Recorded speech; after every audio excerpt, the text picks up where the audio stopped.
médico realmente, como você disse, tem hora que eu imagino que ele foi treinado, mas em algumas ocasiões eu imagino que ele foi adestrado a entender que realmente a vida dele é essa tríade, né? O plantão, clínica, centro cirúrgico. Um outro que eu acho que a gente como médico falha miseravelmente, quase todas as vezes, é na liderança da equipe, né? Nós temos que ter, tem técnica para isso, igual existe técnica para operar uma retina, tem técnica para você ter esse tipo de conhecimento e aplicar. Bem-vindos a mais um episódio do podcast de oftalmologia da São Leopoldo Mandic. Eu sou o Dr. Cleso, coordenador oftalmologista aqui da São Leopoldo Mandic, e hoje a gente recebe o Augusto. Bem-vindo, Augusto, tudo bem? Obrigado, Cleso, tudo ótimo. Sou colega oftalmologista também, especialista em glaucoma e catarata, e vai ser um prazer ter esse bate-papo com vocês hoje. Eu queria começar a falar com você sobre como a São Leopoldo Mandic prepara os alunos para o futuro da telemedicina. Quais são os principais devices que você vê hoje já em andamento nos nossos consultórios e quais são as possibilidades de trabalho e futuro dentro da nossa carreira da oftalmologia? Legal, obrigado, Cleso. É importante a gente sempre lembrar que a oftalmologia ela é muito única em vários sentidos na medicina, né? Nós somos uma das áreas que a gente faz o diagnóstico, a gente tem a máquina que faz o diagnóstico e a gente vai fazer a parte terapêutica, seja clínica ou cirúrgica. Isso não é muito comum. Por exemplo, o ortopedista ele faz o diagnóstico e a parte clínica e cirúrgica, mas ele não é, vamos dizer, dono da ressonância, né? Nós sim, nós somos donos, por exemplo, do OCT, que é a tomografia de coerência óptica. Então nós temos um desafio e uma, vamos dizer, leveza na conduta, porque a gente conta com todos os passos do caminho da jornada do paciente, mas a gente precisa também ter uma noção, né, tecnológica, porque todo o embate que acontece com esse tipo de maquinário é de nossa responsabilidade. É diferente, então, de outras áreas que vão te pedir uma ressonância do abdômen ou do ombro, mas que não necessariamente são super experts na imagem que vai sair dali, vai ter o colega radiologista para laudar, outro tipo de profissional para fazer o exame propriamente dito. No nosso caso, a gente também lauda todos os exames. Então, existem vários passos que a gente deveria tomar, né? Um deles é absorver tecnologias que vão ajudar a nossa vida, que vão nos facilitar. Uma delas, que inclusive tem frutos brasileiros, né, que é a Felcom, que consegue tirar a foto, né, para o colega que não é oftalmologista ainda ou que tem vontade de ser, consegue fazer uma retinografia, que a gente chama retinografia portátil, né? Nós somos da época que o retinógrafo, né, Clésia, era do tamanho de uma geladeira deitada, né? Fazia até um barulhão na hora de clicar, né? Eram aquelas câmeras Nikon que faziam assim, quase que um estalo na hora de tirar a foto, né? O paciente ou desmaiava ou conseguia ter a retinografia, né? Porque realmente vários ficavam muito preocupados com aquilo, um barulho, um flash muito alto. E uma das coisas que hoje tem acontecido é que várias tecnologias estão chegando perto da gente, só que eu vejo resistência ainda por parte de alguns colegas, talvez com medo, ou que determinada tecnologia não está em todos os protocolos. É claro que uma tecnologia brasileira não necessariamente vai estar no protocolo de retina da Noruega, lógico. Assim como talvez o de lá não vai estar aqui. Mas a gente tem que ter também um pouco de, assim, dentro do cabível, né? Dentro do que faz sentido para a nossa realidade. Por isso que medicina é uma ciência, mas ela não é absolutamente transponível para qualquer região do mundo. Talvez um psiquiatra da nossa região não seja ou não tenha os mesmos níveis de resultado se ele for para uma determinada cultura absolutamente distinta, né? Isso também cabe para a gente, né? Como a gente consegue adequar a nossa realidade, o nosso dia a dia de maquinário para a nossa realidade, para os nossos pacientes.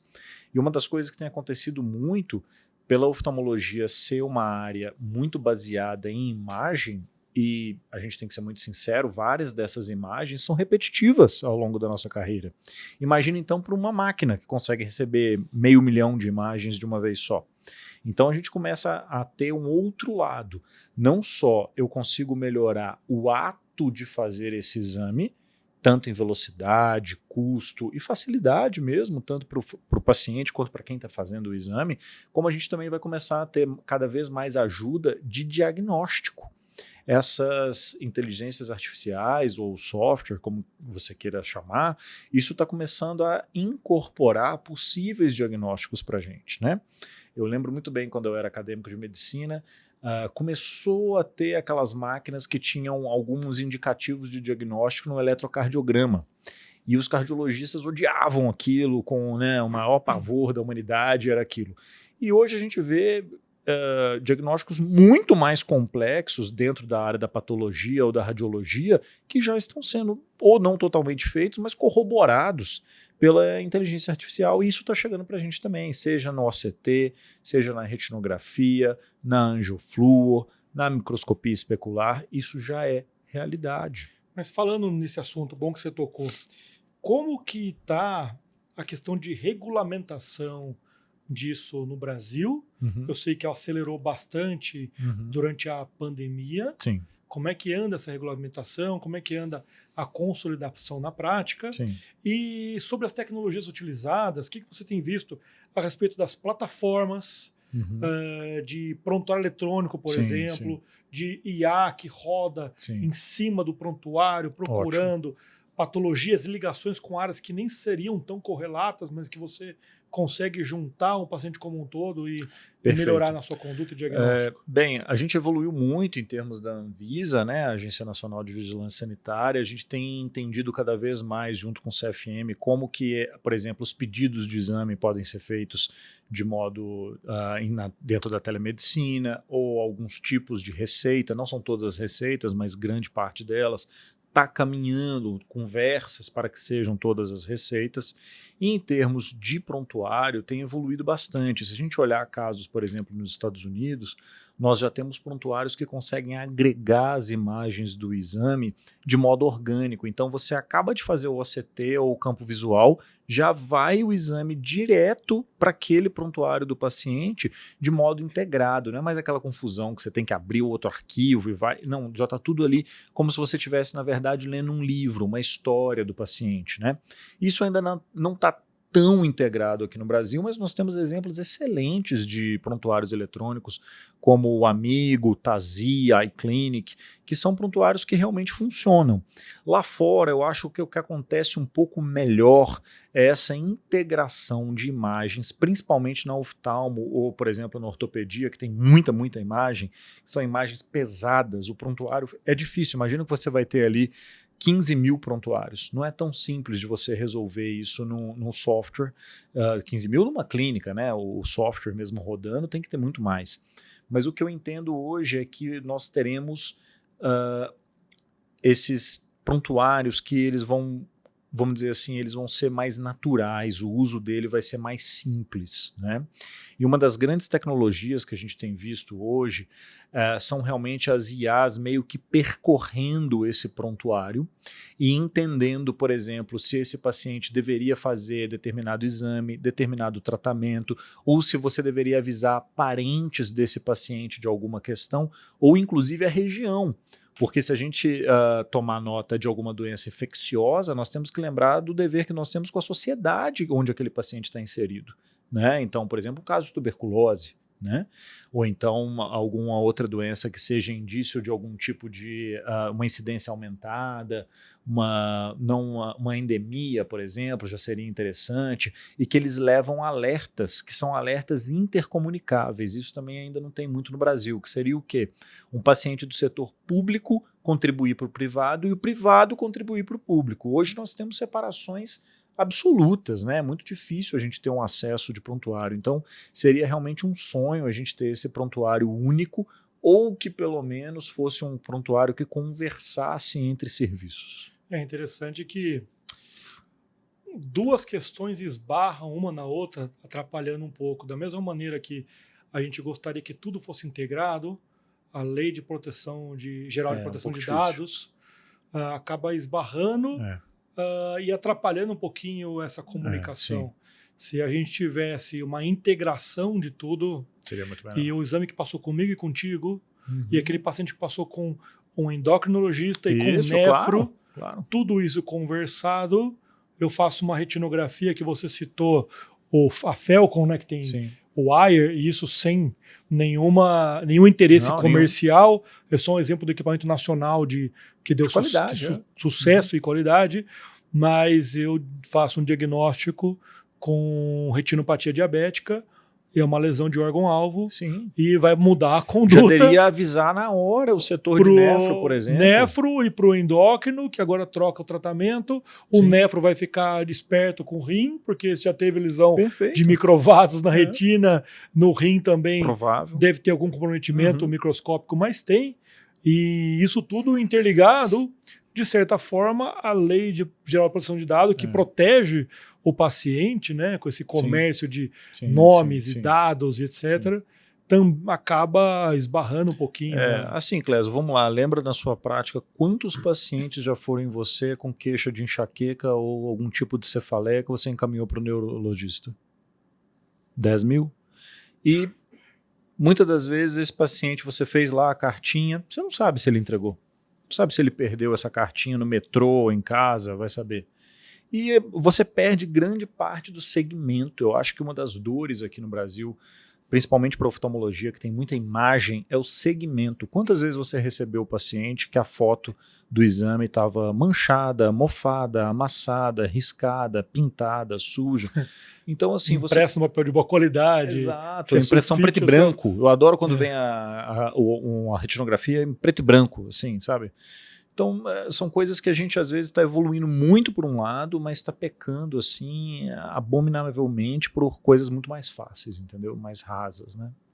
Eu vejo assim que essas tecnologias estão abrindo alguns espaços de trabalho na telemedicina, ou você atender é uma telemedicina mais a longas distâncias, um técnico executando um exame que você consegue avaliar e dar sua opinião. É claro que isso não vai tirar a mão do médico disso, mas eu vejo que abre campo de trabalho. E o médico que está acostumado apenas com consultório, plantão, centro cirúrgico, consultório, plantão, centro cirúrgico, a gente consegue abrir a cabeça dele para outras possibilidades de trabalho. Né? Por exemplo, trabalhar na indústria, na pesquisa clínica. Você que já trabalhou nessas duas áreas. Posso falar um pouquinho.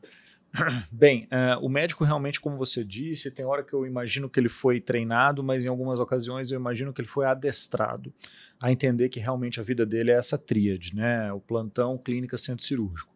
É um pouco mais fácil você levar uma realidade como a nossa de professor também para a medicina, porque são coisas que, afinal de contas, nós como alunos de medicina, depois alunos de residência, alunos de fellow, nós tivemos professores ou preceptores ou mentores, então aquilo ali gera um paralelo. Mas no meu caso, por exemplo, que trabalho na indústria, é uma distância um pouco maior, né? Não é muito simples, né? Porque basicamente todos os médicos que trabalham na indústria ou estão em São Paulo ou no Rio de Janeiro, capital, acabou. Sendo que 90% estão aqui em São Paulo. Então o colega que mora centro-oeste, norte, nordeste, sul, ele já não está perto do colega que trabalha na indústria. E se for no sudeste, é basicamente a capital Rio e a capital São Paulo, acabou. Então existe um distanciamento geográfico também, social, é difícil de você conhecer esses médicos, né? E realmente, assim como, por exemplo, como é um pouco mais fácil da gente lembrar, né, de grandes nomes de colegas brasileiros que foram para fora do Brasil trabalhar com pesquisa ou na indústria, a gente acha que é muito uma coisa que só acontece lá fora, né? Ah, não, mas é impossível trabalhar com isso aqui no Brasil. Realmente, em grande parte das regiões do Brasil, sim, é impossível, porque você tem que estar ainda um pouco fisicamente nos grandes centros.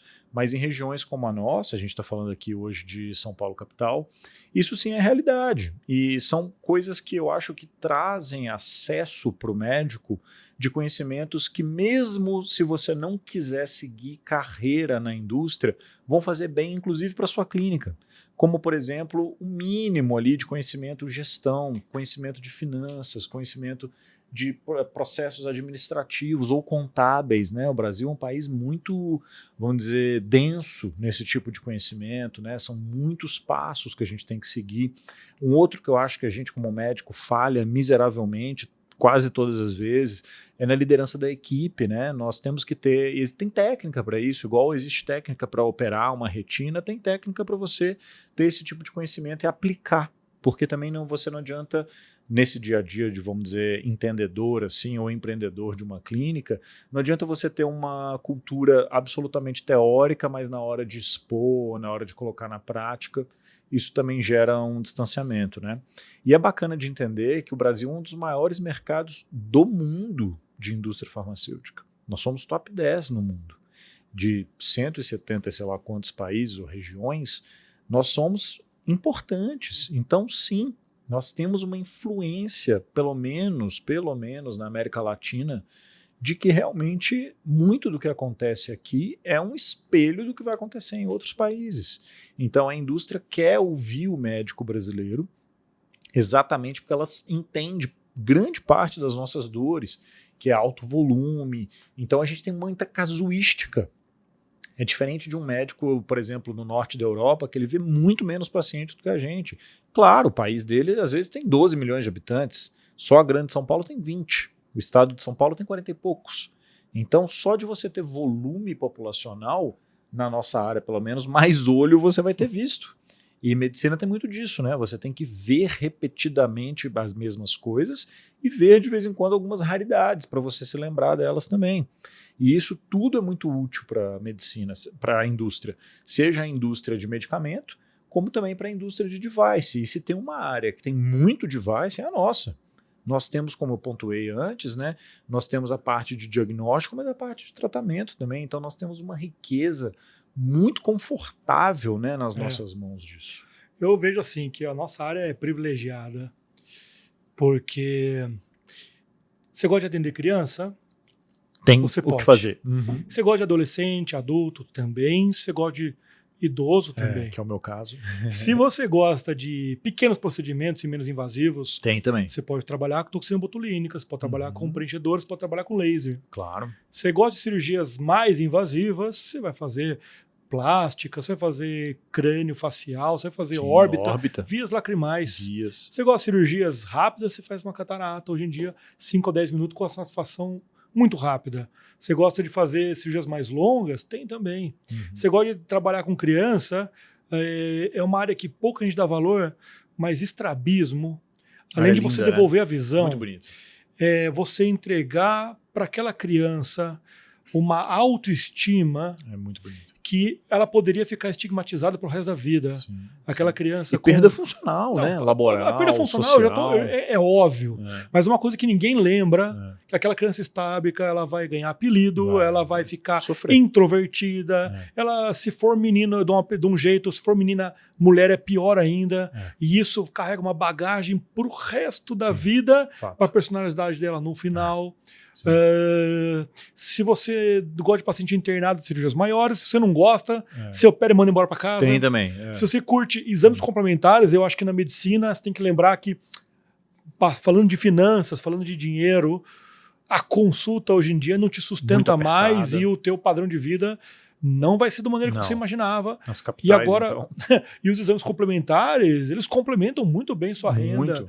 E a nossa área ninguém mete a mão. Sim, é verdade. Então não é uma área única, né? Interligada com várias outras. Então você pode fazer inúmeros exames complementares que ajudam muito no seu diagnóstico.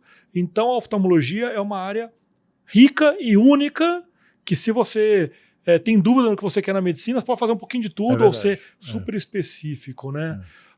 E o olho, a gente sabe que é o segundo órgão mais complexo do corpo, perto só pro cérebro. Então, o que a galera tem de especialidades dentro da clínica médica, a gente tem dentro da oftalmologia 10 subespecialidades, que seja, não sei, 9, 10, 11, que uma é tão complexa que você interliga um pouquinho na outra, mas o cirurgião de catarata não opera estrabismo, o estrabismo não faz glaucoma, o do glaucoma talvez faça um pouquinho de retina, mas não opera retina, e não faz, ninguém faz refrativa, vai ser o cirurgião da córnea, e é tudo tão complexo.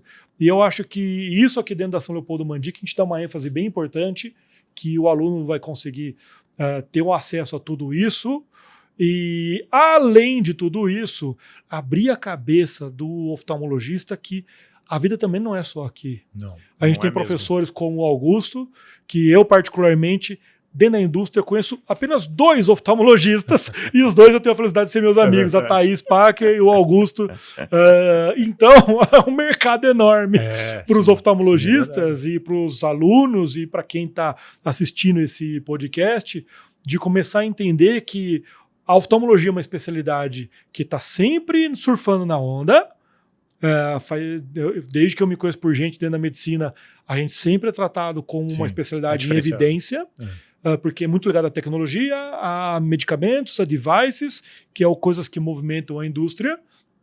Então você precisa de profissionais capacitados que talvez não seja meu interesse trabalhar dentro do consultório com o paciente, mas trabalhar na indústria, no desenvolvimento, ou seja, com pesquisa clínica, produzindo trabalhos científicos, ou trabalhando, como você mesmo disse, colaborando com a indústria a entregar o resultado que o médico precisa. Claro. E a gente morando num país continental, onde que dentro do Brasil as regiões mesmo já são super diferentes, o que você precisa entregar?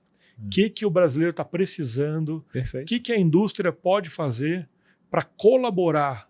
Né? Não é um cabo de guerra, né? O médico puxando a indústria de outro. Eu acho que é uma cooperação que todo mundo pode ganhar e muitas vezes o médico esquece. O médico às vezes ele tem talvez um distanciamento mesmo, né? Eu acho que é um problema na faculdade, inclusive, que você não traz isso. E é engraçado, na São Leopoldo Mandic a gente tem um outro olhar, que no Hub da Mandic a gente traz gente da indústria, traz gente de outros mercados, abrindo a cabeça do aluno com outras possibilidades e você sair fora da caixa. E isso é visto lá fora como algo trivial. Isso lá fora já é algo assim que faz parte do currículo de todo mundo. Você ter, por exemplo, visita nas fábricas. Quantas vezes um médico aqui no Brasil foi visitar, por exemplo, uma fábrica de colírio, ou então foi visitar uma fábrica de lente intraocular, ou foi visitar uma fábrica de lente de contato? É raro, né? Enquanto que em outros países isso é comum. E isso gera distanciamento. E quanto mais distanciamento, gera menos engajamento. Você conhece menos, tem um pouco menos de interesse, talvez começa a não saber nem para que serve direito determinado produto que a indústria está lançando. E a gente começa a ter uma certa dificuldade também de aplicar as novas tecnologias dentro do seu dia a dia. Por exemplo, o Google está montando um departamento médico. Né? Então, poxa, isso diz alguma coisa, certo? O que será que esses caras que são a ponta da lança já não estão enxergando, que enquanto isso a gente está aqui só pensando em fazer refração, melhorou, piorou? Né? Isso já está muito distante desses caras. Será que a gente não deveria, inclusive, por exemplo, ter algum tipo de refinamento no software, seja do OCT, ou de uma campimetria, ou da retinografia, para a nossa população? Talvez deveria. Nós somos uma população completamente diferente, por exemplo, da população da Bolívia, que está aqui do lado, ou do Chile. Mas a gente tem muito influência europeia. Mais ou menos, vai. Tem regiões do Brasil que não. Será que a gente não deveria ter algum enquadramento? Eu acho que a gente é muito ruim nisso ainda, sabe? A gente conhece, ao meu ver, a gente pode até conhecer bem o olho do brasileiro, mas eu acho que a gente aplica pouco isso em métodos de diagnóstico que sejam realmente para o olho do brasileiro. E é engraçado que você falou disso. Eu lembro que no meu ACT, quando eu vou classificar a etnia, tem black, caucasiano, hispânico, e eu falei, poxa, onde encaixa o brasileiro? Não é o nosso hispânico. Não é, o hispânico não é o mesmo. Nós não somos andinos, né? E é engraçado que alguns equipamentos dependem de banco de dados. Claro. E não é só fazer um exame de uma topografia que eu vejo a curvatura da córnea e eu analiso de acordo com a minha opinião. Agora, você usa o banco de dados do paciente de glaucoma, você está usando o banco de dados de utilizado em algum lugar, no campo visual, não sei de onde. Exato. A imensa maioria dessas empresas são ou alemãs, ou japonesas, ou americanas. E a gente tem que contar realmente que o banco de dados inicial dele tenha havido uma quantidade significativa de olhos brasileiros, que de verdade eu me pergunto se aconteceu ou não. Né? Então, às vezes eu fico também assim, um questionamento que eu tenho muito grande com o nível e a praticidade da ciência praticada no Brasil. Eu gostaria muito de ver uma maior praticidade dessa ciência, uma coisa aplicada para realmente melhorar a população, né? Porque senão eu vou começar a produzir, talvez como já aconteça, parte da ciência produzida para beneficiar quem está produzindo e não para quem realmente está olhando para o paciente, né? Então, isso é uma outra necessidade da gente invocar, talvez, um entendimento de que quanto mais nós conhecermos a nossa própria população e aplicarmos métodos de diagnóstico e tratamento para essa população, mais fácil a nossa vida vai ficar e a deles também. Né? Eu acho que aqui na nossa faculdade a gente fomenta muito o aluno em sair fora daquele nosso quadradinho da faculdade, botar um pé para fora e ir conhecer um outro universo. Perfeito. Eu mesmo sempre tive esse ideal e eu sozinho fui atrás da indústria, fui atrás na época, sem citar aí as indústrias, sem também nenhum interesse comercial, mas eu fui atrás da União Química Biolab na época, lá em Pouso Alegre, fui conhecer a indústria. Quando eu vim aqui para São Paulo, eu fui na fábrica da Allergan, fui na Alcon. E são vivências, né? Sim, e hoje, até hoje, com os meus residentes, eu levo eles para encontrar a indústria da ótica.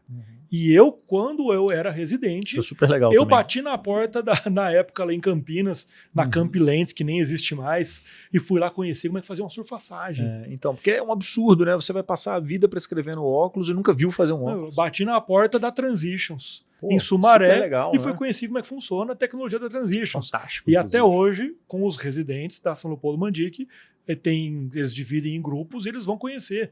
Eu acho que conhecer esse processo, primeiro, é importantíssimo para saber o que você faz. Claro. E também fomentar novos profissionais para entrar nesse mercado e trazer benefício para todo mundo, para o paciente, para o médico e para ele uma nova carreira. E uma visão mais realista, né? Porque senão, de novo, você vira quase que um lado tão tecnicista que aí sim é muito fácil de você ser substituído, né? Mas se você realmente tem toda a intenção e de verdade, não interessa qual sub que você vai atender, muito provavelmente esse seu paciente vai usar óculos em algum momento da vida.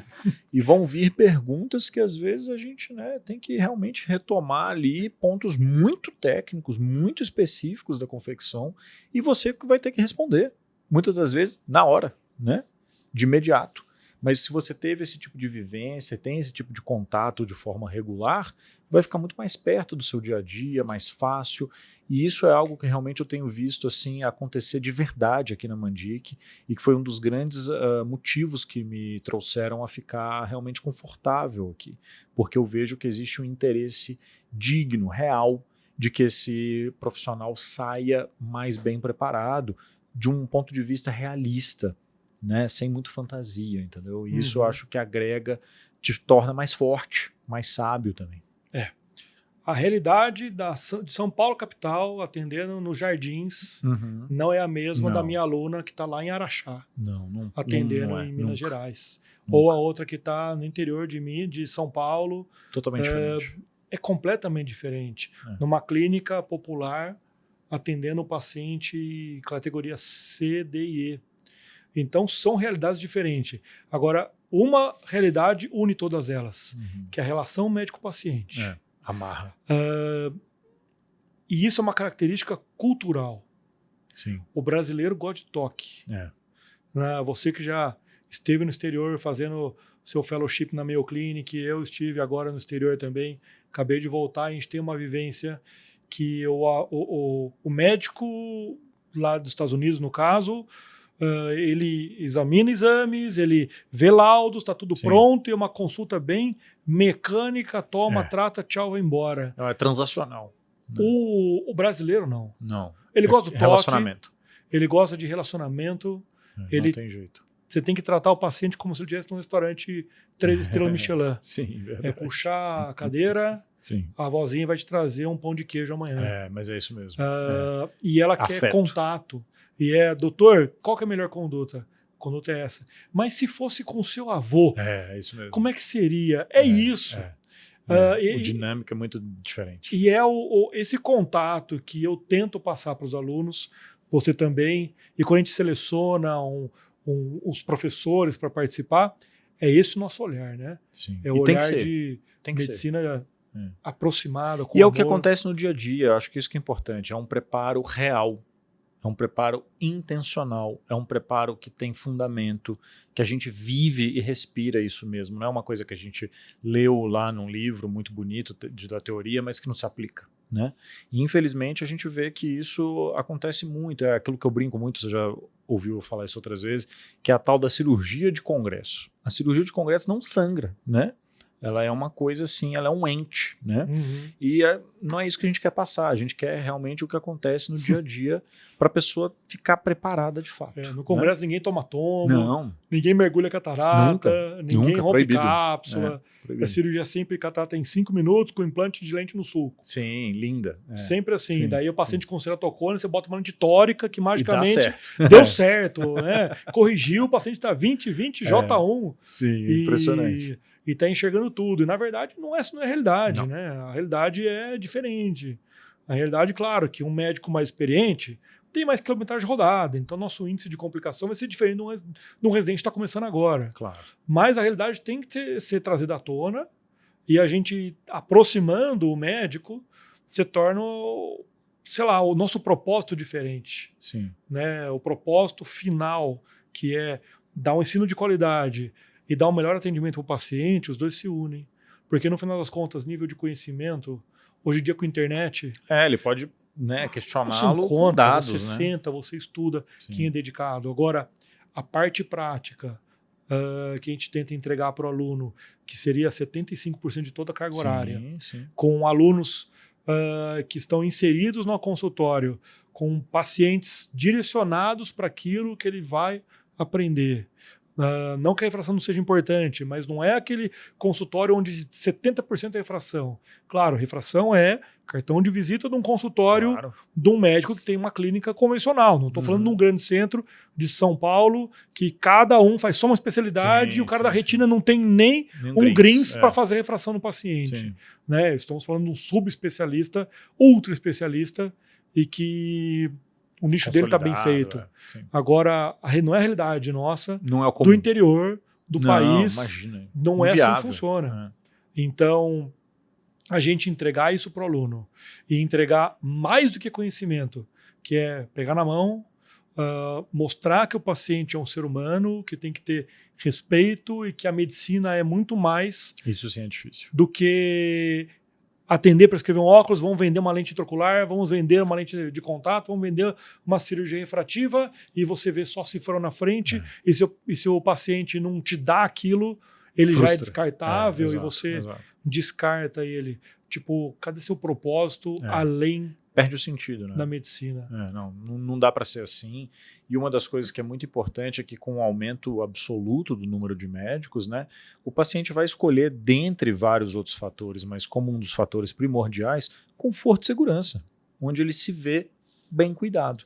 E isso é a parte humana que eu acho que a gente consegue trabalhar muito aqui no dia a dia, que faz a gente ficar mais tranquilo também com o futuro dos nossos alunos. Eu acho que eu vejo assim um leque de possibilidades muito grande para o nosso aluno, sabe? Eu vejo aquele que vai ter o contato direto e que pega no colo e tem carinho e tem atenção. Sim. Agora tem aquele que gosta mais de exames complementares e gosta mais de uma análise. Tá tudo bem. E com a medicina atual, com a telemedicina, com o IA, né? Tornou mais fácil para ele ser uma pessoa que lauda exames, como um radiologista, que eu vejo que é uma barreira para ser transposta dentro da oftalmologia, mas que, por exemplo, na rádio já funciona super bem. Eu tenho um melhor amigo meu que ele lauda na casa dele. Há anos, né? De radiologia. Eu encontro ele no colégio levando meu filho para a escola. Ele tá de bermuda e camiseta. Falou, você não vai trabalhar não? Eu falei, não, hoje eu vou laudar de casa. É isso aí. E é a vida dele. E eu vejo isso como uma possibilidade na oftalmologia. Também, sim. Eu vejo isso como uma possibilidade, com o advento da internet, que tudo é muito mais rápido e mais seguro. Você consegue executar uma radiografia, um OCT ou qualquer outro exame complementar e numa clínica com volume maior você consegue laudar isso. Sim, e talvez a clínica de grande volume está aqui em São Paulo, mas você está lá em Juiz de Fora, que é de onde você veio. Não, exatamente. E avaliando o exame e ajudando colegas a fechar um diagnóstico melhor de glaucoma. A radiologia faz isso há décadas e, inclusive, transpondo barreira de país, né? Mandando para outros países, aí já é uma outra questão, mas tecnicamente é possível e é feito, né? Então, acho que um dos pontos é também olhar com carinho o que é realidade, que não depende da sua opinião e vai acontecer. E é um lugar pouco explorado, Muito pouco. que fica a dica aí para quem quiser fincar uma bandeira Verdade. e começar a pensar sobre isso.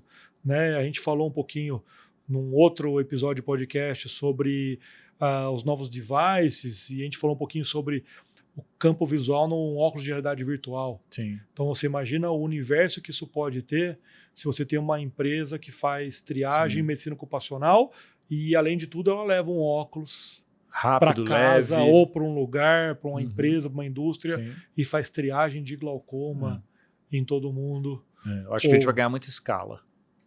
Não tem dúvida. E isso pode laudar, pode fazer à distância, e é uma outra possibilidade de carreira médica. Claro. E de que é trabalho. absolutamente confluente com o que a gente já faz, né? Laudar faz parte do nosso dia a dia, mas é quase como se você tivesse com uma sub, onde você vai ter mais interesse daquilo, ou inclusive atuar melhorando esse tipo de diagnóstico também, que eu acho que é uma coisa que a gente faz muito pouco no Brasil.